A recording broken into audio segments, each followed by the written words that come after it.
আমাদের জীবনের সবচেয়ে বড় চাওয়া, জীবনের সবচেয়ে বড় প্রয়োজন, চাহিদা কি হওয়া উচিত এক মুমিনের, এক ইনসানের, এক মানুষের? আল্লাহ তাআলা সূরা ফাতিহার মধ্যে তা উল্লেখ করছে। আল্লাহ বলছে, বান্দা ভাত চাইও না, ভাত আমি এমনিই দিমু, এমনিই দিমু। বিল্ডিং এগুলো হইবে, এগুলো শুধু শুধু চাইও না।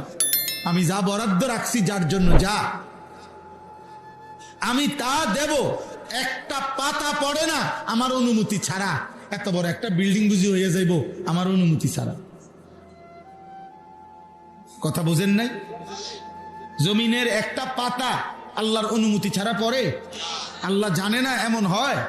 তো ওমা তাসকুতু মিন ওয়ারাকাতিন ইল্লা ইয়ালামুহা ওয়ালা রাতবিন ওয়ালা ইয়াবিসিন। আল্লাহ তাআলা বলছে, একটা পাতা জমিনে পড়ে না, আমি জানি না এমন? আমারও জানতে একটা পাতাও পড়ে না, একটা পাতাও পড়ে না। ওমা ইয়াযুবু আর রাব্বিক মিন মিসকালি যাররাতিন ফিল আরদি ওয়ালা ফিস সামা ওয়ালা আসগারা মিন যালিকা ওয়ালা আকবারা। আল্লাহ বলছে, তোমার রবের দৃষ্টি থেকে গোপন থাকবে না এক জাররা, মিসকালা জাররা, এক বিন্দু জিনিসও, এক জাররা, চাই সেটা জমিনের 7 তবক নিচে হোক, চাই সেটা 7 আসমানের ঊর্ধ্বে হোক, ওয়ালা আসগারা মিন যালিকা, এক জাররা, এক জাররা কদ্দুর পৃথিবীর কেউ আজ পর্যন্ত তার পরিমাপ বলতে পারে নাই। এত সামান্যকে বলে, এত সামান্য। আল্লাহ বলেন, ওই সামান্য জাররার চাইতেও ছোট যদি কিছু হয় সেটাও আমার গোপন থাকবে না। সামান্য জাররার চাইতে বড় যদি কিছু হয় ওইটাও আমি আল্লাহর গোপন থাকবে না। আল্লাহ কোরআনে বলছে। হযরত লুকমান হাকিম ওনার ছেলেকে বলছেন, ইয়া বুনাইয়া ইন্নাহা ইন তাকু মিন মিসকালি যাররা, তোমার গুনাহ, তোমার নেকি যেটাই হোক, এটা যদি এক জাররা পরিমাণও হয়, ফাতাকুন ফি সাখরাতিন, ধরেন গুনাহ, সেটা করবার জন্য যদি তুমি পাথরের ভিতরে আশ্রয় নাও, অথবা আসমানের ঊর্ধ্বে উঠে যাও, অথবা 7 তবক জমিনের নিচে ডাইবা যাও, আল্লাহ বলেন, লোকমান হাকিম বলছে, ইয়াতি বিহাল্লাহ, সন্তান আমার মনে রেখো, আল্লাহ কিয়ামতের দিন পাথরের আড়াল থেকে, 7 আসমানের উপর থেকে, কিংবা 7 তবক জমিনের নিচ থেকে তোমার কৃতকর্মটাও তোমার সামনে নিয়ে আসো, তোমার সামনে নিয়ে আসো। তোমরা ভুল করছো বাবা, রাত 2টায় তোমরা ভাবছো পৃথিবী ঘুমায় গেছে, লাইট নিভাইয়া দিছ, দরজা জানালা বন্ধ করে ফেলছ, কানে ইয়ারফোন লাগাইছ, উলঙ্গ ছবি আর নর্তকীর জিনা আর ব্যভিচার আর হারাম দৃশ্য দেখতেছ। না রে বাপ, আল্লাহ দেখছে।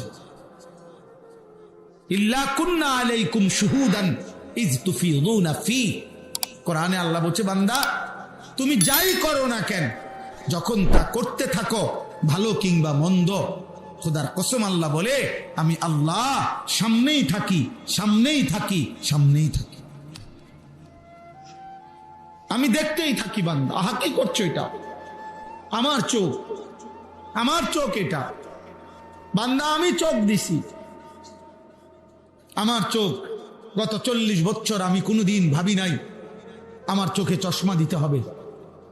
41 বছর পরে, 42 বছরের সময়ে, এখন আমার বয়স 44 বছর। তো এই 3 বছর আমার চশমার বয়স, এই 3 বছরের মধ্যে 3 বার এই পর্যন্ত চোখের পাওয়ার রদবদল করতে হয়েছে। অথচ পিছনের 40 বছর আমি কোনোদিন চশমা পরি নাই, আমি কোনোদিন ভাবিও নাই যে আমার ছোট লেখা দেখতে কষ্ট হয়। আমি তো আমার জীবনের সাক্ষী। আমার কোমরের মধ্যে এখানে 24 ঘন্টা ব্যথা করে, ফুল টাইম। আমি বাংলাদেশের বড় ডাক্তার দেখাইছি, একবারে পিজির চেয়ারম্যান, আরো বড় বহির্বিশ্বে ডাক্তার দেখাইছে।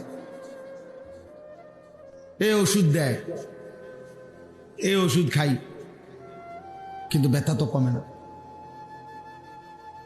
আমার গলায় আমি 2 বার অপারেশন করছি, তাইলে একটু সব 40-এর পরে বুঝাইতে চাইলাম, বাবা দয়া করে প্রত্যেকেই আমরা যেই কোনো মুহূর্তে এমন সুন্দর দেওয়া জীবন যৌবন, কিশোর ভাই বাবা, অল্প সময়ের ব্যবধানে দেখতে দেখতে অল্প কয়েকদিনের ব্যবধানে তুমি দুর্বল হয়ে যাবা। তোমার শারীরিক সক্ষমতা, সারা অঙ্গের মধ্যে ঘাটতি শুরু হয়ে যাবে। ঘাটতি, হয় কবরে চলে যাবা, নাই তো দুর্বল হয়ে যাবা। কিছু করলে এখন করো। আশ-শাবাবুহুম আসাবুল উম্মাহ, কোন জাতির যুব সমাজ ওই জাতির মেরুদণ্ড। মেরুদণ্ড যদি না থাকে মানুষ সোজা হয়ে দাঁড়াইতেও পারে না, মেরুদণ্ড না থাকলে মানুষ বসতেও পারে না, শুয়ে যাইতে হয়। মেরুদণ্ড যদি ভেঙে যায়, মাঝের হাড্ডি পিছনের, ওই মানুষ আর বসে থাকতে পারবে? সোজা দাঁড়ায় থাকতে পারবে? এই জন্য ভাইয়া, কোন জাতির যুব সমাজ যদি নষ্ট হয়ে যায়, ওই জাতি আর টেকে না। আমরা তো এটা ভয় পাই বেশি। আমি এই চিৎকার চেঁচামেচি, আমার এই আহাজারি এই কারণে রে বাপ, ভোটের লাগিয়া না। ধীরে ধীরে ভোটের প্রস্তুতি নিতে আসি, আস্তে আস্তে জনসমর্থন বাড়লে ভোট সামু। কসম আল্লাহ, এটা না, কসম খোদা, এইটা না। বলতে চাচ্ছি, তোমাদের নিজেরও ভবিষ্যৎ, জাতিরও ভবিষ্যৎ, ইসলামেরও ভবিষ্যৎ। তোমরা ইসলামেরও ভবিষ্যৎ। এখানে আমি প্রতিদিন বলি, মনে করেন এই যে এখানে সর্বোচ্চ 20 কিলোমিটার জায়গার, সর্বোচ্চ 20 থেকে 30 কিলোমিটার জায়গার ছেলে পেলে এখানে আসছে। এখানের যারা এখন এখানে বসা, এখানে কোনো নর্থ বেঙ্গলের ছেলে আসেনি, আসছে? পার্বত্য চট্টগ্রাম থেকে ওয়াজ শুনতে আসছে কেউ? খুলনার থেকে, বরিশাল থেকে আসছে কেউ? না, এইখানকারই কাছাকাছি, ঠিক না? তাহলে এই এতটুকু কাছাকাছি 20 থেকে 30 কিলোমিটার জায়গার তোমরা যদি এখানে 500 ছেলে হয়ে থাকো, তো এর মধ্যে যদি 450 ছেলেই যদি নামাজ না পড়ো, তো জাতির ভবিষ্যৎ কি? আমার বাপ বলো না, আগামী দিনে বেঁচে থাকবা কেন? আমি তো আল্লাহর কসম এই কোরআন হাতে বলি, নবীর ভবিষ্যৎবাণী আছে। কোন সমাজের মধ্যে, কোন মহল্লার মধ্যে যদি ব্যাপকভাবে নারী পুরুষের ব্যাপক মেলামেশা, জিনা ব্যভিচার, ছেলে মেয়েদের মধ্যে যদি চরিত্রহীনতা, অসভ্যতা বেড়ে যায়, খোদার কসম নবী সাল্লাল্লাহু আলাইহি ওয়াসাল্লাম বলছেন যে লাম তাজহারিল ফাহিশাতু ফি কওমিন কাত্তু ইল্লা ফাশা ফীহিমুত তাউন ওয়াল আওজা আল্লাতী মাদাত লাম তাকুন ফি আসলাফিহিম। নবীজি বলছে, অশ্লীলতা, বেহায়াপনা কোন অঞ্চলে যদি ছড়িয়ে পড়ে, তো চিরেই ওই সমাজের মধ্যে মহামারী আসবে, এমন এমন রোগ আসবে যে রোগ তাদের পূর্বপুরুষদের মধ্যে ছিল না, পূর্বপুরুষদের মধ্যে ছিল না। আগামী দিনে তোমরা নিরাপত্তা পাইতা না। এরপরে তাফসীরের মধ্যে আছে, কোন সমাজের মধ্যে যদি ব্যাপকভাবে ছেলে মেয়েদের অবাধ চলাফেরা, মেলামেশা, জিনা ব্যভিচার বেড়ে যায়, হারাম সম্পর্ক বেড়ে যায়, তো একটা সময় এসে ওই সমাজের মধ্যে নারীর পবিত্রতা থাকবে না, নারীর ইজ্জত থাকবে না, তখন হালাল পবিত্র বন্ধন থাকবে না, পবিত্র স্বামী স্ত্রীর বন্ধন থাকবে না, তখন অসংখ্য অগণিত মানুষ তারা অবৈধ হারাম সন্তান প্রসব করবে, আর মানুষের সঠিক বংশ, প্রকৃত বংশ, আত্মপরিচয় বিলীন হয়ে যাবে। আজকের ইউরোপ এটার সাক্ষী। ওদের প্রযুক্তি তো আধুনিক, ওদের কাছে মেশিন আছে অনেক, প্রযুক্তি আছে অনেক, আধুনিকতার যত সাজ সরঞ্জাম, আরাম আয়েশের জন্য, ফুর্তি মজা করার জন্য আসবাবপত্রের অভাব নাই ইউরোপের কাছে, কিন্তু তাদের পরিবার নাই। তাদের মা কেডা, বাবা কেডা, স্বামী কেডা, স্ত্রী কেডা, ভাই কেডা, বোন কেডা, এই পারিবারিক বন্ধন এখনো আমাদের দেশে যে দূর আছে, এর দূর ওদের কাছে নাই। বুঝো নাই বাপ? ওরা প্রত্যেকেই ভিন্ন ভিন্ন, প্রত্যেকেই উপার্জন করে যতক্ষণ শরীরে কুলায়।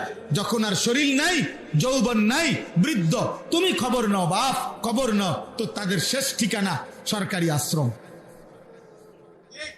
বৃদ্ধাশ্রম, বৃদ্ধাশ্রম। আমাদের বাংলাদেশেও পরিকল্পিতভাবে ইদানিং, না না এটা কৌশল, বুঝাইছে এটা ভালো কাজ, আসলে ভালো কাজ না। আমাদের বাংলাদেশেও ইদানিং জায়গায় জায়গায় বিভিন্ন ভদ্রলোক, পয়সাওয়ালা, সম্পদশালী ব্যক্তিদেরকে দিয়ে হুজুর বৃদ্ধাশ্রম কি করতেছে, রেডি করতেছে। দুশ্মন বুঝে কত বছরের ভিতরে ওগুলোর মধ্যে লোক পুড়ে যাব, এটা হেরা বুঝে। হেদের হিসাব আছে, হেদের টার্গেট আছে। আমি এই সেদিনও একজন ভদ্রলোককে জিজ্ঞাসা করছি, চাচা, উনি পাশে বৈশা বলতেছে 3 ছেলে ইউরোপ থাকে, মেয়েও ইউরোপ থাকে। হ্যাঁ, ইউরোপে কে কি করে একটা লম্বা বর্ণনা দিল, মনে 12-14 মিনিট। মানে খুশি উনি, 4 জন জিফুতি ইউরোপে। আমি বললাম, চাচা আপনি আমার একটা কথা শুধু, আঙ্কেল আপনারা যে, আপনি আর খালাম্মা এখন আপনাকেও বাতরান দেখি, আপনাদের এখন হালাত, আমরা বুড়া বুড়ি পড়ে আছি, কোন রকম একরকম চলেই যায়, শুদ্ধ মারে। হ্যাঁ, শুদ্ধ কয় আর এর দূর আর আপনি শুদ্ধ কইয়া লাভ কি? আমি তো জানি বাত নাই কপালে, কামের বেড়ি বাত রান্ধে, কামের বেড়ি যে হুয়াদের রান্দা হতো সেই হুয়াদের, পুতের বউয়ের রান্না আর কামের বেড়ির রান্দা বরাবর তো। হ্যাঁ হ্যাঁ, আপন সন্তানের মায়া আর কামের বেড়ির মায়া সমান হইবে তো। তোমরা হারায় যাবা, তোমরা নষ্ট হইও না। আরে আখেরাত তো আছেই, তোমাদের আগামী পৃথিবী, এলোমেলো করো না তোমরা। একটা ছেলে হইলো ফিরো, এই চরিত্রহীনতা ছাড়ো, নারীর লোভ ছাড়ো, জিনা ব্যভিচারের আসক্তি ছাড়ো, মোবাইলের আসক্তি বন্ধ করো। বাবা আমি অনুরোধ করছি, বাবা আপনাদেরকেও বলি, আপনার 18 বছরের, 16 বছরের, 14 বছরের ছেলেটা ও যদি বলে পড়ালেখার জন্য বড় মোবাইল দরকার, আমিও বলি দরকার, তাই রাত 12টার পরে কি দরকার? আপনি বলেন মিয়া, আপনি বইয়া বইয়া সিরা খান, আপনি বৈশা বৈশা সাদওয়ানে, আপনারও খেচ্ছত খারাপ, আপনিও মিয়া সাদওয়ানে টেলিভিশন চান, এই জন্য আপনার সন্তানও মোবাইলের মধ্যে নর্তকী দেখেন। আপনি তো যুদ্ধ করেন, ভাইয়া ফেলেন মোবাইল, যে বেটা তুই আমার থেকে নিবি, তোর মার কাছ থেকে নিবি, যখন তোর পড়ালেখার প্রয়োজন ততক্ষণ ব্যবহার করবি, ঠিক আছে, আমি দেখব। মা বাবার কঠোর নজরদারি না হইলে সন্তান গড়বে কিভাবে? আল্লাহ আমাদেরকে হেফাজত করেন। আর সর্বশেষ কথা হলো, আমাদের তো আখেরাত আছে। প্রিয় ছেলেরা, বাবারা, কিশোর নওজোয়ান, তোমাদের খবর যদি কেউ নাও নেয় তো আখেরাত আছে না? তো সেখানে কি করবা? এই জন্য আল্লাহ তাআলা বলছেন, আলহামদুলিল্লাহ রাব্বিল আলামিন। আমি শুধু এই এক কথায় ব্যাখ্যা করছি, সমস্ত প্রশংসা আল্লাহর জন্য, যিনি জগৎ সমূহের প্রতিপালক।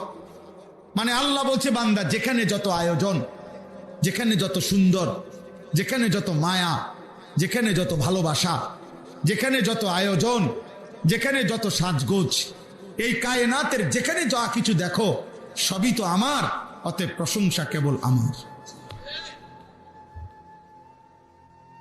প্রশংসা আমার বান্দা, প্রশংসা আমার, সব আমার দেওয়া। মুখের হাসি আমার দান, চোখের কান্না আমার দেওয়া, ফুলের সুন্দর আমি দিছি, পাখির সুন্দর আমি দিছি, সব আমার দিছি। পুরুষ নারীর যত সৌন্দর্য আমার দেওয়া, সব আয়োজন আল্লাহর। অতএব আল্লাহ বলছেন, সমস্ত প্রশংসা কার? আল্লাহ রব্বিল আলামিন। আল্লাহ বলেন, সব কিছু আমি শুধু সৃষ্টি করি নাই, বরং জগৎ সমূহের আমি রব, মানে আমি প্রতিপালক। আমার প্রশংসা জন্য করা উচিত, কৃতজ্ঞতার জন্য আদায় করা উচিত যে আমি রব। রব মানে হলো তাবলীগুশ শাইই ইলা কামালিহি শাইআন ফাশাইআন, কোন জিনিসকে তার অনস্তিত্ব থেকে অস্তিত্বে এনে, অস্তিত্বের প্রথম সেকেন্ড থেকে চূড়ান্ত পর্যায় পর্যন্ত ধীরে ধীরে পর্যায়ক্রমে তার সকল প্রয়োজনীয় জিনিস 24 ঘন্টা সরবরাহ করা, তাকে বলে রব। আর তিনি শুধুই আল্লাহ। তিনি আমাদেরকে, আমরা ছিলাম না, আল্লাহ আমাদেরকে পৃথিবীতে আনছেন নাকি? এবার আনার পরে আল্লাহ দায়িত্ব নিছেন কত বছর থেকে? 6 বছর থেকে।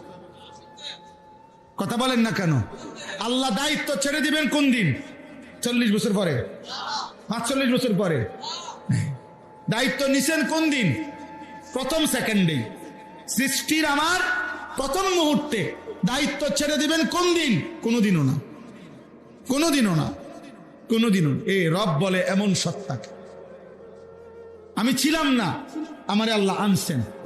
আনার পরের থেকে, প্রথম সেকেন্ড থেকে চূড়ান্ত পর্যন্ত ধীরে ধীরে ধীরে ধীরে যখন আমার যা লাগবে সবকিছু দিয়ে যিনি আমাকে লালন পালন করেছেন, করছেন 24 ঘন্টা, প্রতি রাত, প্রতিদিন, প্রতি ঘন্টা, প্রতি মিনিট আমার যা দরকার, রোদ, বৃষ্টি, আলো, অন্ধকার, রাত্র, দিন, সকাল, দুপুর, আহার, নিদ্রা, ঘুম, স্ত্রী, কন্যা, সন্তান, পুত্র, উপার্জন, রোজগার, ঘুম, যা দরকার, যা দরকার যিনি সেকেন্ড সেকেন্ড দিচ্ছেন তিনি রব। আল্লাহ বলেন, এত কিছুর বিনিময়ে আমি তোমার কাছ থেকে কৃতজ্ঞতা পাবো না? মানুষ 10 টাকার কৃতজ্ঞতা তো জানায়। গত সপ্তাহে যদি কেউ কাউরে 10 টাকার একটা বন আর 1 কাপ চা খাওয়ায়, 1 সপ্তাহ পরে যদি ডাক দেয়, এ আনিস একটু এদিকে এদিকে যামু, তখন তো আমার বিবেক বলবে, ও আমারে গত সোমবারে 10টা টাকা খাওয়াইছে, আজগা মুখের উপরে কেমনে মানা করে দেই, মুখের উপরে কেমনে মানা করে দেই, যাইতাম না। দেবে বেড়া, এটা মানায় না, এটা ভদ্রতা তো আছে। কথা বলেন না? তো এই কারণে মানুষ যায় কি না? তাহলে এত বড় মহান আল্লাহ, এত কিছু দিয়ে যিনি আমাকে লালন পালন করছেন, তিনি আমার কাছ থেকে একটা সেজদা পায় না? প্রিয় সন্তান, কেমনে ঘুমাইবা? এই বাপ বেনামাজি আজকে রাত্রে কেমনে ঘুমাইবা যদি এই ঘুমার না ভাঙ্গে? ঘুমার না ভাঙ্গে, এই রাত যদি আর ভোর না হয়।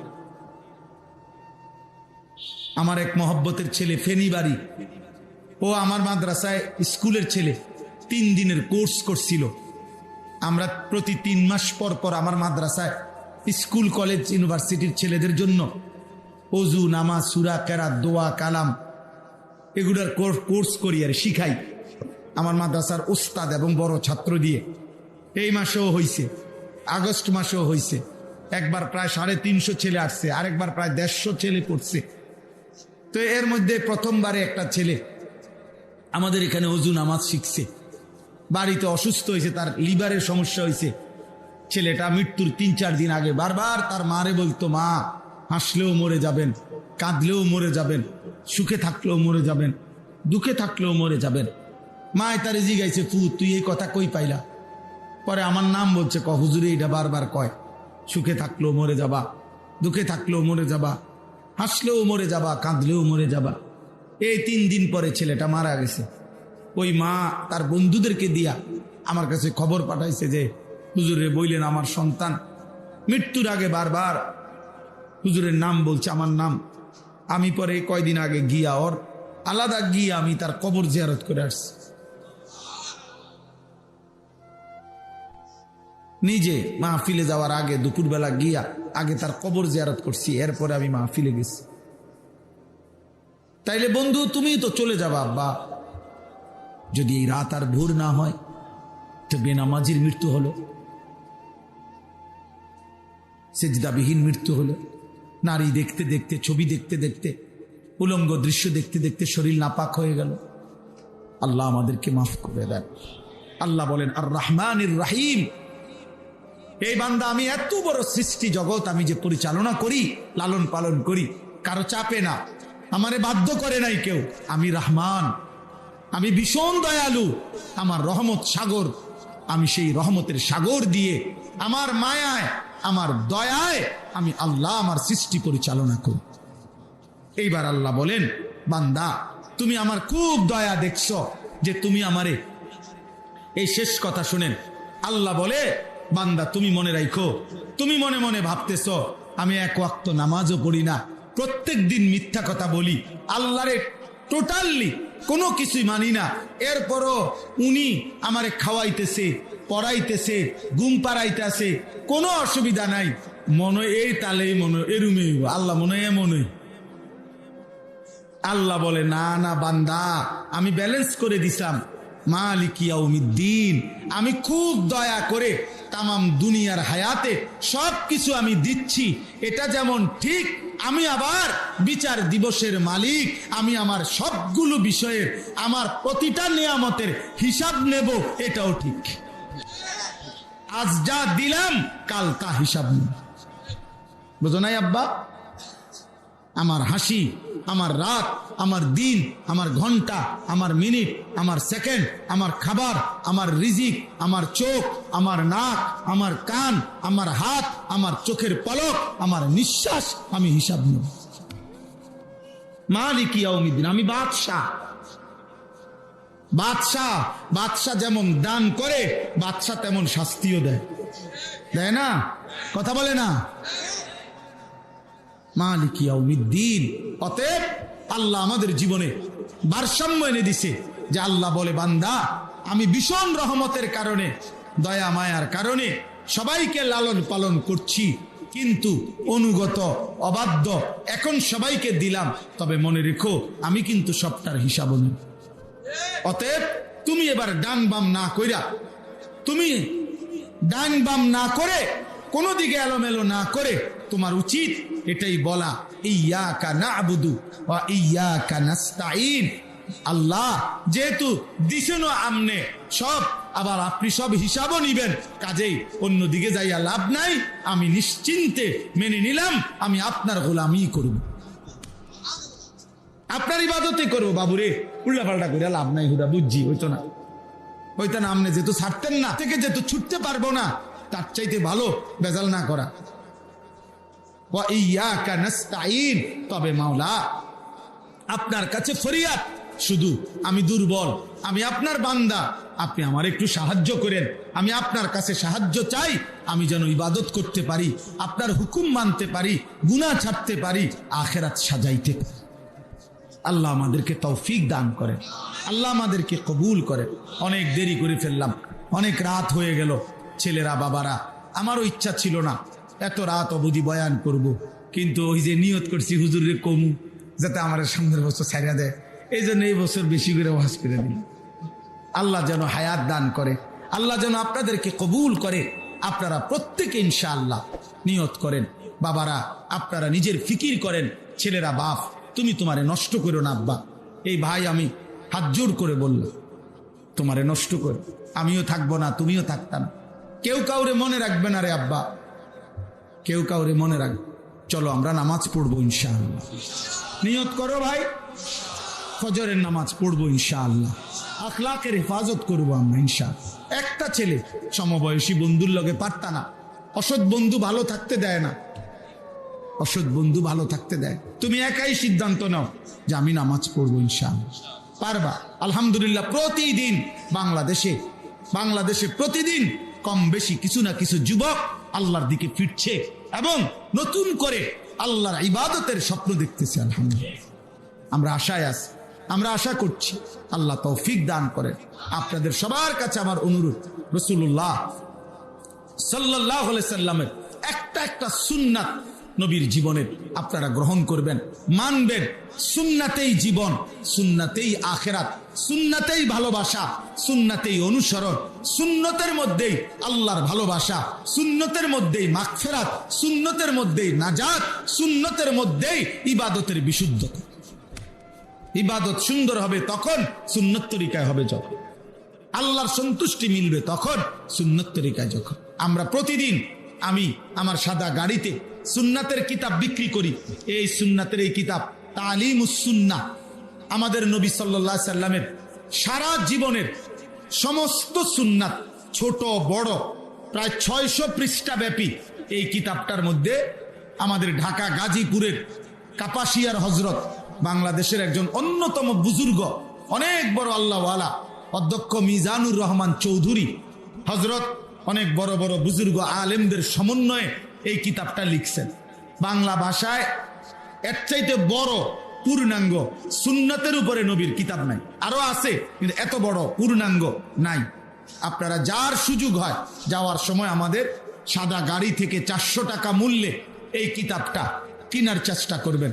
একটা একটা পৃষ্ঠা পড়লে নবীজির সুন্নাত শিখতে পারবেন। মা, চাচি, দাদি, নানি সবাই পড়তে পারবে, শিখতে পারবে, আমল করতে পারবে। আল্লাহ আমাদেরকে সুন্নাতের আলোকে জীবন গড়ার তৌফিক দান করেন। তাফসীরুল কোরআন এই মাহফিল 10 দিনের আল্লাহ তাআলা কিয়ামত পর্যন্ত কায়েম দায়েম করে দেন, কবুল করেন। যাদের ভালোবাসা, যাদের চেষ্টা, যাদের অর্থায়ন, সহযোগিতায় এই মাহফিল, আল্লাহ সবাইকে উত্তম বিনিময় দান করেন। সুবহানাল্লাহি ওয়া বিহামদিহি সুবহানাকাল্লাহুম্মা। দোয়া করব। আলহামদুলিল্লাহি রাব্বিল আলামিন। মাওলায়ে করিম আপনি মাফ করে দেন, আয় করিম আপনি মাফ করে দেন, আয় রহমান আপনি মাফ করে দেন, আয় গফুর আপনি মাফ করে দেন। আগামী জীবন আপনি সুন্দর করে দেন। সেজদাওয়ালা কপাল বানিয়ে দেন, কাঁদনেওয়ালা চোখ বানিয়ে দেন, জিকিরওয়ালা জবান বানিয়ে দেন, মোহাব্বতওয়ালা দিল বানিয়ে দেন, সুন্নতওয়ালা জীবন বানিয়ে দেন। আল্লাহ জীবনটা সুন্দর করার তৌফিক দান করেন। কিশোর যুবক ছেলেগুলোকে বদলে দেন মাওলা, উত্তম আখলাক দান করেন, চুল চেহারা সুন্দর করে দেন। আল্লাহ ফজরের নামাজের মুসল্লি বানিয়ে দেন, 5 ওয়াক্ত নামাজ পড়ার হিম্মত দান করেন। কবরবাসীদেরকে মাফ করে দেন, সমস্ত কবরবাসীদেরকে মাফ করে দেন। আল্লাহ 10 দিনের এই তাফসীরুল কোরআন মাহফিল কায়েম করতে গিয়ে যারা কবরে চলে গেছে আল্লাহ তাদেরকেও মাফ করে দেন। আজ যারা বেঁচে আছে তাদেরকেও মাফ করে দেন। আল্লাহ অসুস্থ বিমারি যারা শিফায়ে কামেলা আজেলা দান করেন, মাহফিল খানা কায়েম করে দেন, দায়েম করে দেন। আজকের এই দ্বিতীয় দিন, আগামী 8 দিনও আল্লাহ নিরাপদে সহি সালামতে ওলামায়ে কেরামের জবান থেকে আপনার বান্দাদেরকে কথা শুনবার তৌফিক দান করেন। আপনি কবুল করেন। আপনি চাইলে সব হবে মাওলা, আপনি না চাইলে কিছুই হবে না। আল্লাহ যে যেভাবে অংশগ্রহণ করেছে, 1 টাকা 10 টাকা বুঝি না, যে যেমনে দিছে মাওলা, প্রতিটি আয়োজন, প্রতিটা দান, প্রতিটা টাকা, প্রতিটা বুদ্ধি, পরামর্শ, সাদাকা সব আপনি কবুল করে নেন। আল্লাহ আমার উস্তাদে মোহতারাম আল্লাহ হুজুরকে আপনি হায়াতে তৈয়বা আফিয়া দান করেন। আল্লাহ আমার মুদির আল্লামা সাজিদুর রহমান, আল্লাহ তার ছায়াকে আমাদের উপরে দীর্ঘায়িত করেন। আল্লাহ উম্মতের উলামায়ে কেরামকে আল্লাহ আপনি কবুল আর মনসুর করে নেন। এখানে বয়স্ক বাবা চাচা, আল্লাহ উনাদেরকে আরো বেশি নেক আমলের তৌফিক দেন। মা বোনদেরকে পর্দা পুশিদা দান করেন।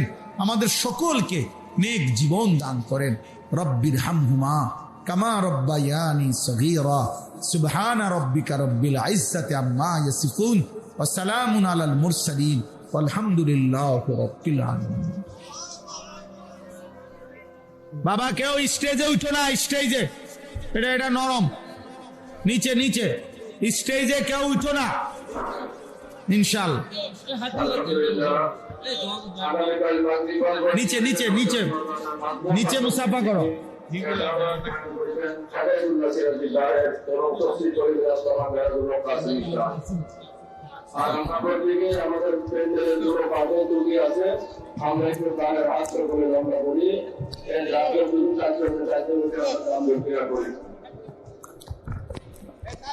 প্রার্থী না, কাজে সকলের সমর্থন আমার দরকার এমন কিছু না। আস্তে আস্তে স্বাভাবিকভাবে আওয়াজ।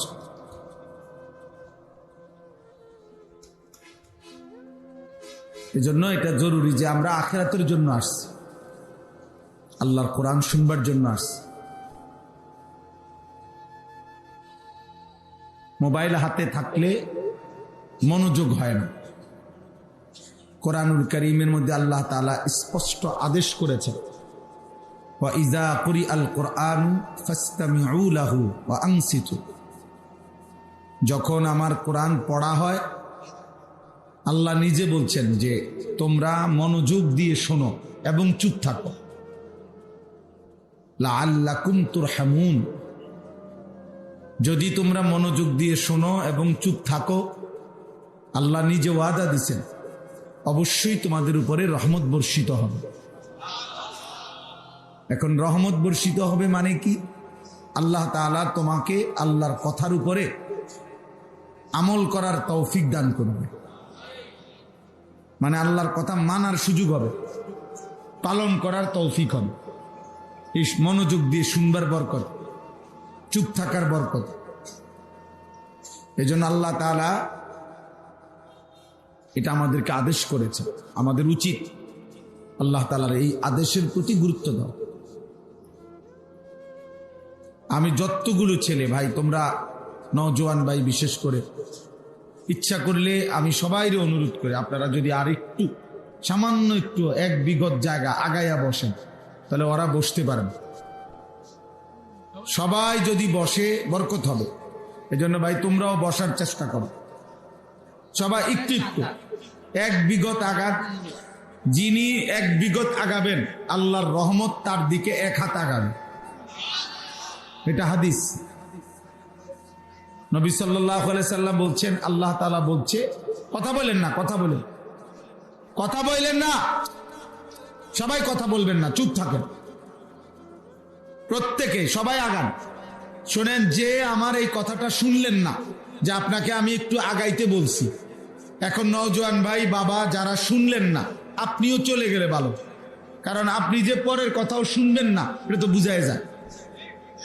তো আর আপনি তো প্রথম কথাই শুনলেন না, তো প্রথম কথায় তেরামি করলে পরের কথায় যে আপনি মানবেন তার কি নিশ্চয়তা আছে? এই জন্য প্রত্যেকে নড়েন, আরেকবার নড়েন, এটা সম্ভব। আমরা সবাই মিলে একটু আগান, কথাটা গুরুত্ব দেন। যে ভাই তোমরা বসো, পিছনে গিয়া হোক, এখানে প্রয়োজনে নিজেদের দুইটা জুতা একসাথ করে ওইখানে বসো, অল্প কতক্ষণ সব মিলাইয়া সর্বোচ্চ 1 ঘন্টা সময়। এই 1 ঘন্টা সময় আল্লাহর কথা সবাই বসে শুনে। ছেলেরা বসো, আমি বললাম, যদি কারো মানতে কষ্ট তার চলে যাও তুমি, যদি কোনোভাবেই বসতে রাজি না হও চলে গেলে ভালো। দয়া করে, এটা কোনো ভোট চাচ্ছে আসছি না, এখানে বসে শুনতে হবে। বসেন, প্রত্যেকেই বসেন, আল্লাহর কথা বসার আদব এটা। যেমনে পারেন এমনে বসেন, যে যতক্ষণ শুনবেন আল্লাহর কথা বসে শুনেন, বরকত হবে। আরে ভাই ফায়দা দরকার। 10 দিন ব্যাপী তাফসিরুল কোরআন মাহফিল, অনেক মেহনতের মাহফিল। প্রতিদিনকার এতগুলো বক্তা, নিয়ম মাফিক ব্যবস্থাপনা করা, ইন্তেজাম ঠিক রাখা, সকলের মেহমানদারি ঠিক রাখা যথেষ্ট ঝামেলার কাজ। আমরা একদিনের মাহফিল মাদ্রাসায় নিজে করি দেন, হুঁশ থাকে না। এজন্য আলহামদুলিল্লাহ আজকে 18তম। তাইলে এভাবে যদি 18 বছর 10 দিন করে হয়ে থাকে, কতদিন হইল? আলহামদুলিল্লাহ। আমার উস্তাদে মুহতারাম আল্লামা হযরত মাওলানা মুফতি আসগর হুসাইন সাহেব, আমি হুজুরের সরাসরি ছাত্র, কিন্তু এরপরও অনেকবার, কতবার যে ফোন দিছেন, যোগাযোগ রাখছেন, ঠিক আসেনি, মনে আসেনি, আইসা পড়বা। পরশুদিন আমি তেলিনগর মাহফিলে গেছি, ওইখানেও হুজুর বলছেন যে 10টার ভিতরে চেষ্টা করবা চলে আসতে, আরো আগে পারলে আর একটু আগে আইসো। তাইলে এই যে ফিকির, অনেক ফিকির, অনেক মেহনতে ভাইয়া একটা মাহফিল, এটা যদি কোনো ফায়দা না আসে, ওই কাকা এই আওয়াজ এটা বাড়ি দেয় কাহিনী,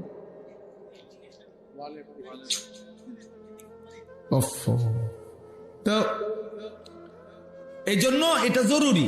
আমার যদি কোনো উপকার না হয়, 10 দিন ব্যাপী তাফসিরুল কোরআন মাহফিল থেকে যদি কোনো উপকার না আসে, কলিজায় কিছু না আসে, তো এই বছরের পর বছর আয়োজন কি ফায়দা হবে ভাই? কি ফায়দা হবে? এটা তো কোনো একজন নেতারে পরিচয় করাই দেওয়া না যে উনি এবছর আপনাদের এখানে প্রার্থী হবে, আপনারা সবাই মিলে ভোট দিয়েন, এমন কিছু না।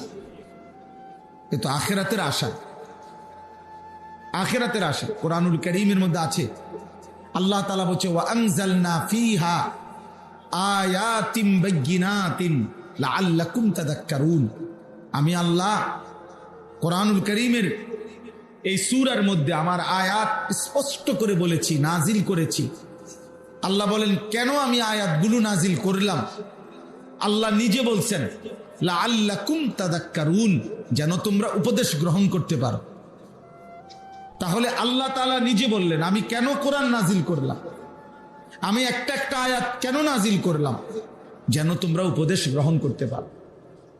কোরআনুল কারীমের মধ্যে আছে আল্লাহ তাআলা হযরত মূসা আলাইহিস সালামকে যখন ফেরাউনের মতো নিকৃষ্ট কাফেরের কাছে পাঠাইছে, যে খোদা দাবিদার, কত বড় জঘন্য কাফের যে নিজেকে খোদা দাবি করত, তার কাছেও যখন আল্লাহ পাঠাইছেন মূসা নবীকে যে তুমি আমার কথা গিয়া বলো, তুমি আমার কালেমার দাওয়াত দাও, আল্লাহর কথা বলো তার কাছে, তো সেখানেও আল্লাহ বলছে কেন বলবা, ফাকুলা লাহু কাওলান লাইয়িনা, আল্লাহ বলছে নম্রভাবে ভদ্রভাবে আমার কথা বুঝাইয়া বলো ফেরাউনকে, লাআল্লাহু ইয়াতাযাক্কারু আও ইয়াখশা।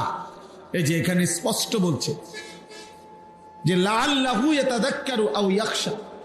এই বেয়াদবকে ধরা যায় কিনা দেখেন, যে লাইট মারে, যে দেখো ভাই খুঁজে দেখো কোনো পাও কিনা। তাইলে লাআল্লাহু ইয়াতাযাক্কারু আও ইয়াখশা, আল্লাহ তাআলা বলেন যে ফেরাউনের ব্যাপারে আল্লাহ বলতেছেন আমার কথা গিয়ে বলো, তো কেন লাআল্লাহু ইয়াতাযাক্কারু, হয় সে উপদেশ গ্রহণ করবে, আও ইয়াখশা, অথবা আমি আল্লাহকে ভয় করব। তাহলে ফেরাউনের মতো কাফেরের সামনে যখন আল্লাহর কথা বলছে, আল্লাহ বলেন উদ্দেশ্য একটাই, উপদেশ গ্রহণ, আমি আল্লাহর ভয় তৈরি। তাহলে সেখানে আমাদের কলিজায় যদি কিছু না আসে প্রিয় ভাই আমার, তাহলে কি হইল, কি ফায়দা হলো? একজন বক্তা আসলো আর নামলো, ভাই সিরিয়াল একজনের পর একজন বলল আর গেল, আমরা প্রত্যেকে সুর দেখলাম, কেউ টান দেখলাম, কারো আওয়াজ দেখলাম, কারো হুঙ্কার, কারো ঝংকার, এতে কি ফায়দা হলো ভাই? মূলত সর্বশ্রেণীর মুসলমানদের জন্য মাহফিল একটা চলমান মাদ্রাসা। এখানে সব শ্রেণীর, আমার ঢালকানগর হজরত বলছিলেন এটা মাদ্রাসাতুল মুসলিমিন, এটা মুসলমানদের মাদ্রাসা, অর্থাৎ যেখানে দাদা নাতি, চাচা ভাতিজা, বাপ ফুত, ছোট ভাই বড় ভাই, হ্যাঁ, চাচা ভাতিজা সবাই একসাথে বসতে পারে, সবাই কম বেশি কিছু শিখতে পারে, এমন একটা সুন্দর জায়গা, প্ল্যাটফর্ম, একটা জায়গা, সেটার নাম হলো মাহফিল। এমনি কোন আপনারা ক্লাসে সবাই মিললে এরকম ভাবে বসা সম্ভব না। দাদার লগে নাতি কেমনে বলবো মিজান জামাতে, বুঝেন নাই? একসাথে বসতে পারবে না, কিন্তু মাহফিলে বসতে পারে, সবাই যার যার প্রয়োজন পরিমাণ কম বেশি কিছু শিখতে পারে। একটি মাহফিলের মূল মাকসাদ কি? ওয়াজ নসিহতের, আত-তারগীব ওয়াত তারহিব, কলিজার মধ্যে জান্নাতের আগ্রহ তৈরি করা, জাহান্নামের ভয় তৈরি করা। জান্নাতের আগ্রহ আসবে, জাহান্নামের ভয় তৈরি হবে। সাহাবায়ে কেরাম হযরত ইরবাদ ইবনে সারিয়া রাদিয়াল্লাহু তাআলা আনহু, তিনি বর্ণনা করছেন নবীজি সাল্লাল্লাহু আলাইহি সাল্লাম ওয়াজানা, আমাদের সামনে ওয়াজ করলেন, ফলে আমাদের কি হলো? জারাফাত মিনহাল উয়ুন ওয়া ওয়াজিলাত মিনহাল কুলুব, আমাদের প্রত্যেকের চোখ থেকে অঝরে পানি ঝরতে লাগলো এবং আমাদের অন্তরগুলো আল্লাহর ভয়ে কাঁপতে শুরু করলো। তাহলে সাহাবায়ে কেরাম নবীজির ওয়াজ শোনার পরে আসরে আপনি উঠতে গিয়ে এই বিড়ি ধরাইলেন, চাচা আপনি এটা কি করলেন? মাহফিলটা শেষ হইল, আপনি কোনাত গিয়া কোনো পানি নাই, ডিলা নাই, কুলুক নাই, পেশাব করতে বইয়া গেলেন। আপনি এটা কি করলেন? আপনি এটা কি করলেন?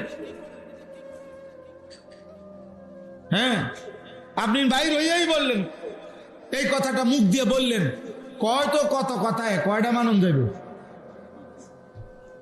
মানে আপনি এই এতগুলো আল্লাহর কোরআনের কথাটাকে মানে প্রত্যাখ্যান করলেন, তুচ্ছ করলেন, অবজ্ঞা করলেন। কয়টা ভাত খান ঠিক মতো, এই তো না, একটু ঘুমের জায়গার ব্যবস্থা আছে, এই তো, ফুট দুইজন বিদেশ, বাড়িতে একখান বিল্ডিং করছেন, মাতবুরি দেখান, আর কি করছেন বেশি কিছু? এই সমস্ত জিনিস, এই 2-4 তলা বিল্ডিং, ইউরোপ আমেরিকার মধ্যে এগুলোতে ছাগলও পালে না।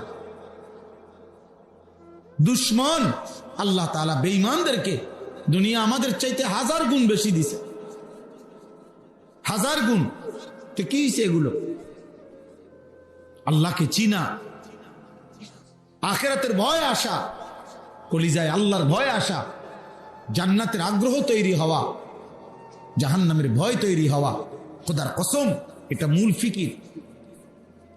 রাসূলুল্লাহ সাল্লাল্লাহু আলাইহি ওয়াসাল্লাম হাদিসের মধ্যে আছে, তারিখের মধ্যে আছে, নবী সাল্লাল্লাহু আলাইহি ওয়াসাল্লাম বদরের যুদ্ধের দিন যখন যুদ্ধ শুরু করছেন, এই যুদ্ধ শুরু করেই নবীজি বললেন, ওয়াসারিউ ইলা মাগফিরাতিম মির রাব্বিকুম ওয়া জান্নাতিন আরদুহাস সামাওয়াতু ওয়াল আরদ। সাহাবারা আল্লাহর দিকে ছুটে আসো, আল্লাহ তোমাদের জন্য মাগফিরাত নিয়ে আছে এবং আসমান ও জমিন প্রশস্ত, জান্নাত নিয়ে অপেক্ষমান। এই কথা বলতে দেরি এক সাহাবীর হাতে ক্ষুধার্ত 3টা বা 4টা খেজুর ওনার হাতে ছিল। উনি নবীজিকে বললেন, ইয়া রাসূলুল্লাহ, আমি যদি এখন আল্লাহর জন্য জান দেই, জীবন দেই যুদ্ধে, আমার গন্তব্য কোথায়? নবী সাল্লাল্লাহু আলাইহি সাল্লাম বললেন, সাহাবী, আমি কসম করে বলি তোমার গন্তব্য জান্নাত। আমি নিজে পড়ছি। ওই সাহাবীর সাথে সাথে বললেন, ইয়া রাসূলুল্লাহ, তাহলে এই 4টা খেজুর খাইতে যেটুকু সময় দেরি হবে, জান্নাতে আমি এতটুকু দেরিতে কেন যাব? এত দেরিতে যাব কেন? এই কথা বলে 4টা খেজুর আরেকজন সাহাবার হাতে দিয়ে উনি যুদ্ধের ময়দানের ভিতরে ঢুকে গেছেন। কিছুক্ষণ যুদ্ধ করে জীবন দিয়ে শাহাদাত বরণ করে জান্নাতি হয়ে গেছে। 4টা খেজুর, এই 4টা খেজুরের সময় সহ্য করতে চায় নাই। জান্নাতে দেরিতে যাব কেন? 4টা খেজুর খাইতে তো 4 ঘন্টা লাগে। এই জন্য দোস্ত ফিকির চাই, আত-তারগীব, জান্নাতের আশা, জাহান্নামের ভয়। কোরআনুল কারীমের আয়াত নাজিল হইছে, ওয়াকুদুহান নাস ওয়াল হিজারা। আল্লাহ তাআলা বলছে জাহান্নামের আগুনের লাকড়ি হবে মানুষ এবং পাথর। মানে জাহান্নামের আগুন স্বাভাবিকভাবে তো জ্বলবেই, চলবেই। মানুষ যত ফেলবে আগুন তত বাড়বে, পাথর যত ফেলবে আগুন তত ধাউ ধাউ করে বাড়বে। এই আয়াত যেদিন নাজিল হইছে, নবীজির জবান দিয়া উপস্থিত সাহাবীরা শুনছে যে জাহান্নামের আগুনের লাকড়ি হবে মানুষ এবং পাথর। কিতাবের মধ্যে আছে, তফসিরে নবীর সাহাবী হযরত সালমান ফারসি রাদিয়াল্লাহু তাআলা আনহু সাথে সাথে উঠে গিয়ে একটা পাহাড়ের টিলার মধ্যে উঁচু জায়গায় বসে একটানা কান্না শুরু করছে। কিতাবের মধ্যে আছে তিনি 3 দিন পর্যন্ত শুধু নামাজ পড়তেন আর শুধু কাঁদতেন, আর এক কথাই মুখ দিয়া বলতেন, আল্লাহ আমারে মাফ করে দেন মাওলা, জাহান্নামের আগুনের লাকড়ি যদি হই আমি সালমান, আমার কি হবে, আমার কি হবে, আমার কি হবে, আমার কি হবে। এভাবে শুধু কাঁদতেই ছিলেন। 3 দিন পরে নবী সাল্লাল্লাহু আলাইহি সাল্লাম জিজ্ঞেস করছে, সাহাবারা আমার সালমানকে দেখছি না কেন, ও কোথায়? সাহাবারা খুঁজতে খুঁজতে তালাশ করে উনাকে পাইছে যে সালমান শুধু কাঁদতেছে আর কাঁদতেছে, আর এই কথা বলতেছে, হায় আমারে যদি জাহান্নামের লাকড়ি বানানো হয় আমার কি হবে, আমার কি হবে। সালমানকে নবীজির কাছে নিয়ে আসছেন। নবীজি জিজ্ঞেস করছেন, সালমান আমার কি হলো? বলছি, ইয়া রাসূলুল্লাহ, জাহান্নামের ভয়ে কাঁদতেছি, জাহান্নামের ভয়ে কাঁদতেছি। আল্লাহ নবী বললেন, সালমান আমি ওয়াদা দিলাম জান্নাত তোমার জন্য অপেক্ষা করছে। তাহলে জাহান্নামের ভয়, জান্নাতের আশা, এ ছিল আল্লাহর কথার মাকসাদ, নবী সাল্লাল্লাহু আলাইহি সাল্লামের কথার মাকসাদ। ফাফিরু ইলাল্লাহ, আল্লাহ বলছে বান্দা তোমরা আমার কথা শুনে দৌড়িয়ে আমি আল্লাহর দিকে আসো। ফাফিরু ইলাল্লাহ, আমি আল্লাহর কাছেই তোমাদের নিরাপত্তা, আমার কাছেই তোমাদের শান্তি, আমার কাছেই তোমাদের বেঁচে থাকার অধিকার, তোমার অস্তিত্বের প্রতিটা বিষয় আমার দেওয়া বান্দা। আমার কাছেই সব, কারো কাছে কিছুই নাই, কারো কাছে কিছুই নাই, আমার কাছে ফেরো। আল্লাহ তাআলা বলছে সুম্মা তুবু ইলাল্লাহি জামিআন আইয়ুহাল মুমিনুন, হে মুমিনগণ তোমরা সকলেই তওবা করে আল্লাহর দিকে ফিরে আসো, লাআল্লাকুম তুফলিহুন, তাহলেই তোমরা সফল হবে, কামিয়াব হবে, সফল হবে যদি তওবা করো, যদি আল্লাহর দিকে ফিরো। ওয়া আনিবু ইলা রাব্বিকুম ওয়া আসলিমু লাহ, আল্লাহ বলছে তোমরা তোমাদের রবের দিকে ঝুঁকে পড়ো এবং তোমরা তোমাদের রবের কাছে আত্মসমর্পণ করো, আত্মসমর্পণ করো। ইয়া আইয়ুহাল্লাযীনা আমানু তুবু ইলাল্লাহি তাওবাতান নাসুহা, আল্লাহ বলছে হে ঈমানদারগণ তোমরা তোমাদের আল্লাহর কাছে কায়ে মনোবাক্যে খালেস দিলে শতভাগ গুনাহ ছেড়ে দিয়ে তওবা করো, পিওর তওবা, খালেস তওবা, ফাঁকিঝুঁকি না, ফাঁকিঝুঁকি তওবা না, বাস্তবিক অর্থেই তওবা করো। আল্লাহ তাআলা বলছেন, ওয়াদা দিছেন, তোমাদের রব ওয়াদা দিছে, আসা রব্বুকুম আইয়ুকাফিরা আনকুম সাইয়্যাতিকুম, তোমাদের সমস্ত গুনাহ তিনি মাফ করে দিবেন, মাফ করে দিবেন। ইল্লা মান তাবা ওয়া আমানা ওয়া আমিলা সালিহান ফাউলাইকা ইউবাদদিলুল্লাহু সাইয়্যাতিহিম হাসানাত, আল্লাহ বলছে যদি বান্দা ঈমান আনো, যদি বান্দা তওবা করো, যদি নেক আমল শুরু করো, আমি তোমার পিছনের গুনাহগুলো মাফ করে ওই গুনার পৃষ্ঠাগুলো নেকি দিয়ে পূর্ণ করে দেব। এজন্য প্রিয় কিশোর ছেলেরা, যুবক ছেলেরা, বাবা বড় আফসোসের বিষয় হলো তুমি কমপক্ষে তোমারও চিনলা না, এই পৃথিবী তো চিনলাই না, আল্লাহও চিনলা না, রাসূলও চিনলা না, দেশ চিনলা না, জাতিও চিনলা না, দায়িত্বও বুঝলা না, কর্তব্যও বুঝলা না, আহা শেষ পর্যন্ত বোকা ছেলে নিজেকেও বুঝলাম। কি করছো তোমরা, কি করছো, কি করছো? সারাদিনে এক ওয়াক্ত নামাজ যারা পড়লা না, কি করলা আজকের সারাটা দিন? 365 দিনে, এক বছরে যে কোনো দিন ফজরের নামাজ একদিনও পড়ো না, আহা মুসলমান এভাবে ঘুমায় মুসলমান? মুসলমান এত নিকৃষ্ট হয়, এত নিকৃষ্ট হয় মুসলমান? এমন কপাল আল্লাহ তাআলার দেওয়া, একটা সিজদাও দিবে না, সারাদিনে এক ওয়াক্ত নামাজ পড়লা না। একজন মৌলবী, একজন বক্তা, আমারে দেখলা সবাই মিলা, কি হইল ভাই? নওজোয়ান ছেলেরা তোমরা যারা এক ওয়াক্ত নামাজ পড়ো না, বেনামাজি, এই নাফরমান, তুমি তো আমারে দেখছো, এখন তো দেখছো আব্বা, এখন চলে যাও, যাও বাইরে, এখন আমি অনুমতি দিলাম বাপ,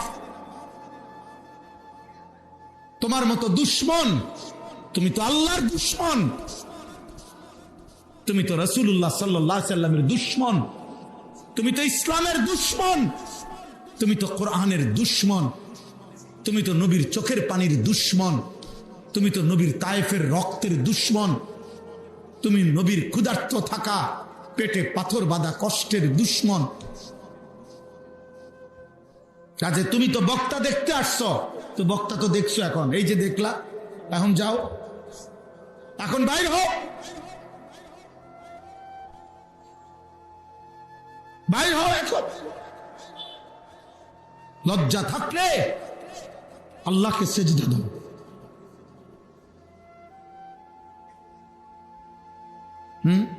কি হবে লাভ? আমার সাথে একটা ছবি উঠাইবা, আয়ো আমি উঠাই, দুজনে একটা ছবি উঠাই, উঠাও, দাও মোবাইলে, তো মানুষ কি বলবে? বলবে যে তুমি বলো, তখন মানুষ জিজ্ঞেস করবে যে হে ছেলে বলো, তুমি কি হুজুরের মতো নাকি হুজুর তোমার মতো? তাহলে দুইজনের ভিন্ন, তাহলে আমি হুজুরের ভক্ত, এ কথা বললেই কি? আর পৃথিবী এত পাগল মানুষ, মানুষে বুঝে না, মানুষে চিরা খায়,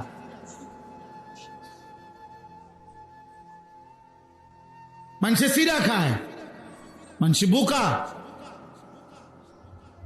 তোমার ভক্ত দিয়ে আমি করব কি বাবা? এজন্য দোস্ত আমার 10 দিন ব্যাপী তাফসীরুল কোরআন, অনেক ফিকির। বর্তমানে এই ব্যস্ততার যুগে টানা এই মাহফিল ধরে রাখা আমার কাছে কষ্টকর মনে হয়। অনেক ব্যস্ততা মানুষের, যারা আয়োজন করে তাদেরও ব্যস্ততা। পৃথিবীর সমস্ত মানুষের এখন হার লাইনে উপার্জনের ব্যস্ততা বেড়ে গেছে বাপ। যে পণ্যের স্বাভাবিক দাম ছিল 30 টাকা, ওই পণ্যের দাম এখন 300 টাকা। যে পণ্যের স্বাভাবিক দাম ছিল 50 টাকা, ওই পণ্যের দাম হয়ে গেছে মনে করেন 500 টাকা। মানুষের প্রয়োজন এখন বেশি। বাস্তব হালাল ভাবে চলতো, এখন অনেক টাকা দরকার, যার কারণে প্রত্যেকটা মানুষ কষ্ট বেশি করে, উপার্জনের জন্য ফিকির করে। এটা দোষণীয় না। আমি এইবারও সৌদি আরব হজ্জের সফরে প্রবাসীকে দেখছি, জিজ্ঞাসা ভাই এখন কই যান? কয় হুজুর 12 ঘন্টা বরাবর একখানে ডিউটি করে আসছি, এরপরে আর সময় যে টাইম এখান থেকে 6 ঘন্টা টাইম, এখন আরেকটা জায়গা যাইতেছি, ওইখানে 6 ঘন্টা ডিউটি করবো, কইরা 18 ঘন্টা। এরপরের 6 ঘন্টা হুজুর এই বিশ্রাম, কাপড় চোপড় ধোয়া, খানা, একটু না নিজের আরাম, এইটুকুটাই। তাই বললাম ভাই পরের 6 ঘন্টা আবার এই কষ্ট করেন?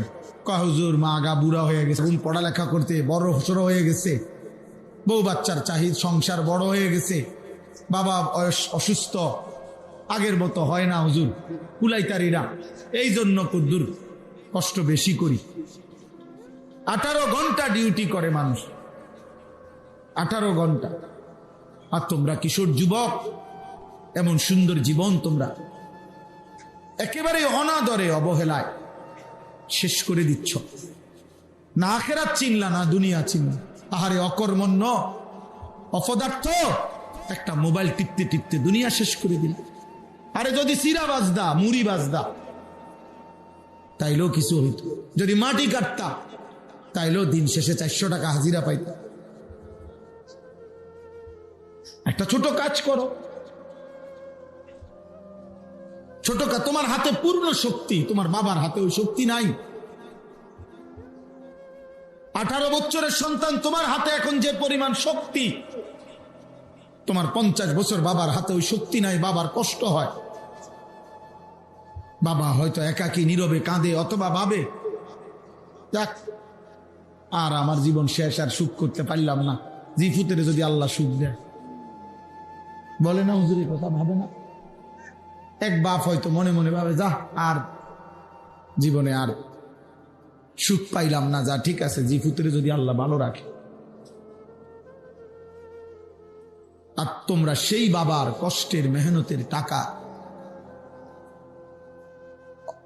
দেদারসে নষ্ট করে দিচ্ছ। তোমরা বুঝলাও না বাবা মুসলমান কাকে বলে। বলো না বাবা, অনেক ছেলে তোমাদের চেহারা দেখে বোঝা যায় এক ওয়াক্ত নামাজ পড়ো না, হাহা বেনামাজি, চেহারা দেখলেই বোঝা যায় বাবা।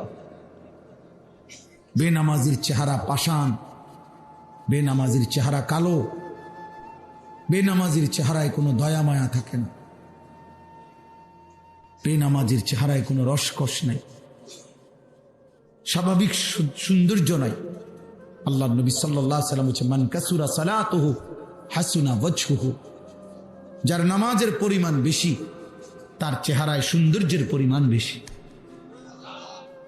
নবীজি বলছেন, মান কাসুরা সালাতুহু ফিল লাইল হাসুনা ওয়াজহুহু ফিন নাহার, রাতের গভীরে যে নামাজ পড়ে বেশি, দিনের আলোতে আল্লাহ তাআলা তার চেহারা উজ্জ্বল করে দেন, আলোকিত করে দেন,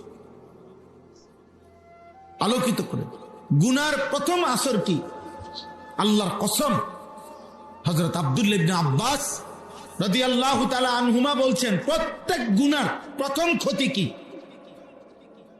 মানে গুনার প্রথম ক্ষতি, প্রতিটা চুরি, ডাকাতি, জিনা, ব্যভিচার, মদ, জুয়া, সুদ, ঘুষ, কিস্তি, বেহায়াপনা, বেপরদিগি, নাটক, সিনেমা, হারাম যত কিছু, প্রত্যেক গুনার প্রথম ক্ষতি কি?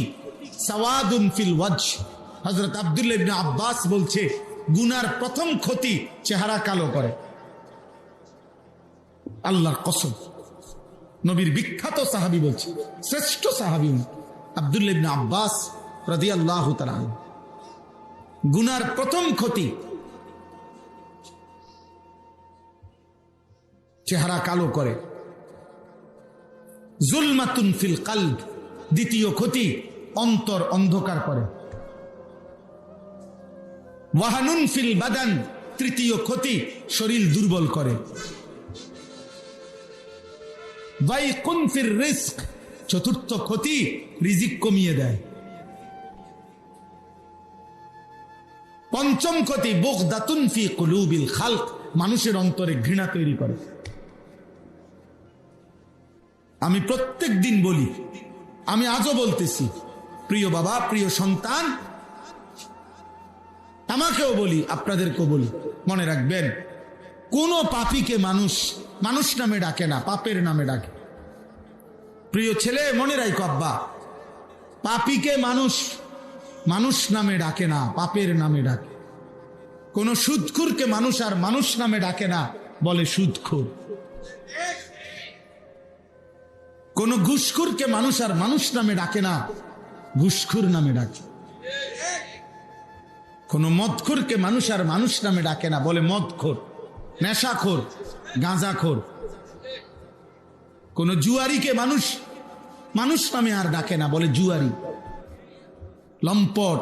কোন জেনাকার, ব্যভিচারী, কোন নারীর সাথে যার হারাম সম্পর্ক, নারীর ছবি দেখা, নাচ দেখা, গান শোনা, বাদ্যযন্ত্র তাল দেখা, নৃত্য দেখা, হারাম নারীর অশ্লীল উলঙ্গপনা, জিনা ব্যভিচারের দৃশ্য দেখা, মোবাইলে দেখো আর রাস্তায় দেখো আর টেলিভিশনে দেখো, জওয়ান দেখো আর বুড়া মানুষ দেখেন, প্রত্যেক আমি দেখি আর আপনি দেখেন, যেই দেখেন, এটা জিনা। চোখের জিনা, হাতের জিনা, কানের জিনা, লজ্জাস্থানের জিনা, অন্তরের জিনা, জবানের জিনা, সব জিনা। জিনা, নবী বলছে ব্যভিচার, ব্যভিচার, ব্যভিচার, ব্যভিচার। এজন্য নারী যেভাবেই দেখেন, যাকে দেখার অনুমতি নাই, ওইটা জিনা, ওইটা ব্যভিচার। আর আল্লাহর নবী বলছেন, হযরত হুযায়ফা রাদিয়াল্লাহু তাআলা আনহুর হাদিস, ইয়া মা'শারান নাস, নবী বলছে, হে লোক সকল, ইত্তাকুজ জিনা, জিনা থেকে বেঁচে থাকো। ফাইন্না ফীহি সিত্তু খিসাল, জিনার 6টি ক্ষতিকর দিক আছে। নবীজি বলছেন, সালাসুন ফিদ দুনিয়া ওয়া সালাসুন ফিল আখিরা, 3টা ক্ষতি দুনিয়াতে, 3টা ক্ষতি আখিরাতে। দুনিয়ার 3টা ক্ষতি, 1 নাম্বার ইউযহিবুল বাহা, তোমার যে প্রভাব, তোমার প্রতি মানুষের যে সম্মান, তোমার প্রতি মানুষের যে ভালোবাসা, তোমার প্রতি মানুষের যে মহব্বত, মায়া, এটা দূর হয়ে যাবে। নবীজি বলছেন, ব্যভিচারীকে মানুষ সম্মান করে না, তার কোনো ওয়াকার থাকে না, লম্পটের কোনো পরিচয় থাকে না। চরিত্রহীনকে দুনিয়াবাসী ভালোবাসে না রে আব্বা। তোমার সামনে বলতে না পারলো, হয়তো তোমার চুল দেখছে মুশরিকের মতো, অথবা তোমার চেহারা দেখে ভাবছে পরে যে ডাকাত, এই ডাকাতের সামনে বলা যাবে না, কিন্তু পিছনে হইলেও বলে যে চরিত্রহীন, লম্পট, হ্যাঁ হারামি, নাফরমান, পাপী বলে তোমারে। তার মানে তোমার যে প্রভাব, মানুষের অন্তরে তোমার প্রভাব দূর হয়ে যাবে। নবীজি বলছেন, দ্বিতীয় ক্ষতি জিনা ব্যভিচারের, ইউরিসুল ফাকরা, অভাব টেনে আনে, অভাব, দারিদ্রতা টেনে আনবে। 3 নাম্বার ইয়ানকুসুল উমরা, হায়াত কমিয়ে দেবে। এই 3টা, মানুষের অন্তরে ভালোবাসা দূর হয়ে যাবে, দারিদ্রতা নিয়ে আসবে, হায়াত কমে যাবে। আর ওয়া সালাসুন ফিল আখিরা, আখিরাতের 3টা বড় মুসিবত আল্লাহর নবী বলছে, জিনা ব্যভিচারের 1 সাখাতুল্লাহি তাআলা, আল্লাহ তাআলার প্রচন্ড অসন্তুষ্টি। 2 সুউল হিসাব, নিকৃষ্ট হিসাব। আযাবুন নার, জাহান্নামের আযাব। যদি বলো আমি এখন তাফসীর দেখাইতে পারবো, আমার গাড়িতে এই তাফসীর আছে, আজকের এই বয়ান উপলক্ষে পইরা আইছি, পইরা কইছি।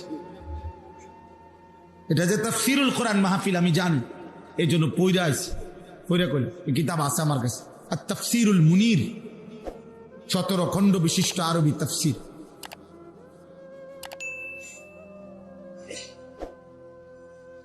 এজন্য বললাম আমার বাপ। গুনাহ নিচে নামায়, গুনাহ নিচে নাম। গুনাহ তোমারে কোনোদিন দামি বানাবে না, কাউরে না রে বাপ, আমারেও না তোমারেও না, কাউরে না, কাউরে না। গুনাহ কাউকে দামি বানায়। ওয়া ইন্নাল ফুজুরা ইয়াহদি ইলান নার, নবীজি বলছে প্রত্যেকটা গুনাহ জাহান্নামের দিকে টেনে নিয়েছে, জাহান্নামের দিকে টেনে নিয়েছে। জাহান্নাম বড় ভয়ানক আব্বা। প্রিয় সন্তান, তুমি বুঝতেছ না। প্রিয় বাবা, আপনি বুঝতেছেন না। আপনি সুদের টাকা ভুলে নিচ্ছেন। কেন নিচ্ছেন? ছেলে মানুষ করবেন, সুদের টাকায় ছেলে মানুষ হয় না, অমানুষ হয়। কিস্তির টাকায় সন্তান মানুষ হবে না। আমার নাম আনিসুর রহমান, আমি বললাম, আমার নাম আনিস, আমি বললাম সুদের টাকায় সন্তান মানুষ হয় না, কিস্তির টাকায় সন্তান মানুষ হয় না, 2 নম্বরই টাকায় সন্তান মানুষ হয় না। উপার্জনকারী প্রাণী হয়, মানে আমনের ফুতর রোজগার করতে পারি, পয়সা কামাইতে পারব। পয়সা কামানির ইনসান বলে না। টাকা না রোজগার করে, আখেরাত চিনে কিনা, হালাল হারাম চিনে কিনা, আখলাক চরিত্র আছে কিনা, নীতি নৈতিকতা আছে কিনা, কথা না শুদ্ধ কয়, 1 খোঁচা দিলে তো 200 কোটি টাকা মাইরা দেয়। মানুষ? হ্যাঁ, 100 কোটি টাকা যদি রাষ্ট্রের সম্পদ চুরি করে লায়, তে মানুষ? তে শুদ্ধর বাস কইলে কি হইব? হেতে সত্যি কথা, পুরা পুরা কথা ইংরেজিতে কইলে কি হইছে বলেন? উপযুক্ত নারী যার পাশে বসা, খোলামেলা নারী, বেহায়া বেপর্দা নারী প্রতিনিয়ত যার সামনে বসা, এটা কি গুনাহ না? তো গুনাহ করলে, পাপ করলে সন্তান মানুষ হইল কই? টাকা না রোজগার করে। এজন্য আপনাদের বাবাদেরকে বলি, তাফসীরুল কোরআন মাহফিল আপনার কলিজায় নিয়ে যাবেন, কথা আপনার দিলে নিয়ে যাবেন, দিলে। আপনি বলেন, আপনি সুদ খাচ্ছেন কেন? কিস্তি নিলেন কেন? হারাম নিলেন কেন? ওজনে কেন কম দিলেন? জিফুত মানুষ করবেন? আল্লাহ নবী সাল্লাল্লাহু আলাইহি সাল্লাম বলছেন, লা ইয়াদখুলুল জান্নাতা জাসাদুন গুযিয়া বিল হারাম। আমার হুজুর এখানে বসা, জিজ্ঞেস করে, বিশুদ্ধ হাদিস। নবীজি বলছে, ওই দেহ জান্নাতে যাবে না যেই দেহ গোশত রক্ত বেড়ে উঠেছে হারামের দ্বারা। হাদিসের ব্যাখ্যায় আছে, আপনি কল্পনা করেন তো, যে ব্যক্তি হারাম রোজগার করে, তার নিজের গোশত রক্ত হইছে হারাম দ্বারা, তারই টাকা দিয়ে তো তার বউ বাচ্চা কাচ্চাগুলো পড়ালেখা করে, বাচ্চা কাচ্চাগুলো বাচ্চাকারি খায়, এগুলোও তো বেড়ে উঠছে হারামের টাকায়, সুদের টাকায়, কিস্তির টাকায়, 2 নম্বরই টাকায়, ওজনে কম দেওয়া টাকায়, অবৈধ উপার্জনের টাকায়, অবৈধ সম্পদ ছিনতাই করা টাকায়। তাহলে এই জি ফুত এরাও তো বেড়ে উঠছে এই হারামের দ্বারা। তো আল্লাহ নবী তো বলেন, যেই দেহ হারাম দ্বারা বেড়ে ওঠে, হারাম দ্বারা গড়ে ওঠে, খুদার কসম নবী বলছে, ওই দেহ জান্নাতে প্রবেশ করবে না, করবে না, করবে না, করবে না, করবে না। দৈন্তান না কান্না, চা দোয়ানে বইয়া বইয়া গপ মাইরেন না, সুন্দর সুন্দর কথা। হ্যাঁ, কি না করছি জি ভূতের লাগিয়া? কি না করছেন? সুদ খাইছেন? জানি তো, এটা করছেন। আরে কত কিছু করলাম জীবনে জি ভূতের লাগে। নিয়মিত ওজনে কম দিছেন, এই তো প্রতি কেজিতে 200 গ্রাম নাই, আপনি তো করছেন। এডি আপনি তো করছেন, আপনি তো করছেন। এই 2 নম্বরই করে তো সোফা বানাইছেন, 6 নম্বরই করে তো আপনি ফ্রিজ কিনছেন। যদি বলেন হুজুর আমি করি না, তো আমি কি আপনি কইছি নাকি? আপনি চেতেন কাজ, কথা বোঝেন নাই। কেউ যদি বলেন হুজুর এটা কি আমারে করেন, আপনি যদি এগুলা না থাকেন, হ্যাঁ আপনারে কি আমি বলছি নি? আর যে এই হারাম করছেন আপনারা না কন কা, আপনারা কি কইতো? জোনায়েদ বাগদাদি কইতো। তো আপনি টাকা নিলেন সুদ, আপনি খান সুদ, আপনারা কি কইতো? বাইজি দুস্তামি কইতো। তো কি কইতো? সুদকুর কইতো। আপনারা বলতো কি তাহলে? আপনারা কি বলতো? আপনি কোন, আপনি বলেন যে আমি সুদ খাইলে খাই, কিন্তু আপনি আমারে জোনায়েদ বাগদাদি স্বাস্থ্য ভাই কইতে। এটা কি বিচারের কথা নেই তো? আল্লাহ আমাদেরকে হেফাজত করে। অতএব আমার মাকসাদ এটা, আমি 10 দিন ব্যাপী তাফসীরুল কোরআন এই মাহফিলে আমার অনুরোধ, আমি বাবা ভাই ছেলে পর্দার আড়ালের মা বোন প্রত্যেককে বলি, ইনসাফ করে, আমিও আমরাও, ওয়ালতানজুর নাফসুম মা কদ্দামাত লিগাদ। আল্লাহ বলছে বান্দা লক্ষ্য করো, তুমি খেয়াল করো আজকের দুনিয়া থেকে আগামীকালকের আখিরাতের জন্য তুমি কি পাঠাইলা। তুমি খেয়াল করো বাবা, বান্দা তুমি তোমারটা হিসাব করো। ওয়ানাকতুবু মা কদ্দামু ওয়া আসারাহুম। আল্লাহ বলে বান্দা মনে রেখো তোমার প্রত্যেকটি আমল আমি লিখে রাখছি। এমনকি একটা আমল করতে গিয়ে তোমার যে কদম পায়ের চিহ্ন, এই চিহ্নটার হিসাব পর্যন্ত আমি লিখে রাখছি, আমি লিখে রাখছি। আলিমাত তাফসুম মা কদ্দামাত ওয়া আখারাত। আল্লাহ বলছে বান্দা তোমরা প্রত্যেকে নিজে সশরীরে জীবিত থেকে যেই আমল করেছ এইটাও আমল নামায় তোমরা লিখিত হিসাব পাবা।